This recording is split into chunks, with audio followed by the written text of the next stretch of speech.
Alam niyo ba mga kaibigan, kami dito sa Canada, most of the time, pag kami ay namimili, ang gamit namin ay credit card. Ito pala mga kaibigan yung kadahilanan or benefits kung bakit kami dito sa Canada, mas prefer namin na credit card ang gamitin namin. So una, nandyan yun convenience and flexibility.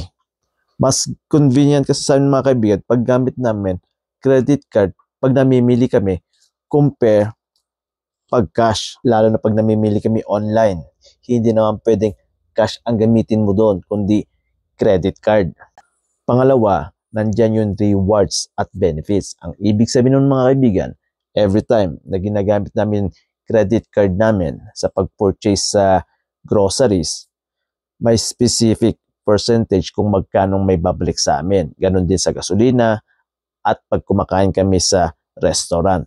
At the end of the year, may cashback na may babalik sa amin. At yung cashback na yun mga kaibigan, pwede namin gamitin na ibayad din sa utang namin sa credit card or pwede namin gawing cash yun. Pangatlo, building credit history. Ang ibig sabihin nun, kung gaano ka responsable sa paggamit mo ng credit card mo, including paying bills on time. Sa ganitong paraan mga kaibigan, ma-maintain mo yung good credit score. Ilan lang yan sa mga kadahilanan kung bakit kami dito sa Canada, mas prefer namin gumamit ng credit card. So yan mga kaibigan, bago ko pala tapusin itong video na to, mabilisang shoutout muna tayo. Shoutout kay Julio Silvestre. Ang sabi niya, brother, ingat ka dyan, watching from NYC, New York City. Yan, kamusta dyan sa New York, Julio?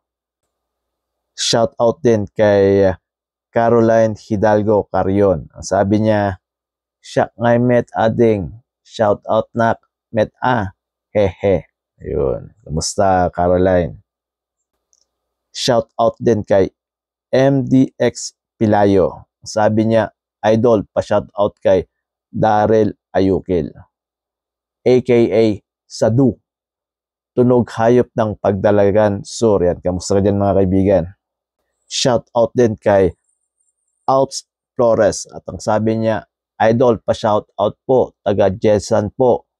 Next video mo. Yan, kamusta yan mga taga Jensan?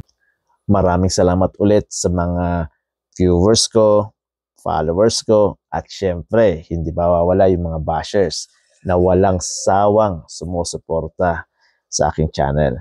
So, paano ba yan? Maraming salamat ulit. God bless. Kita ulit tayo sa susunod.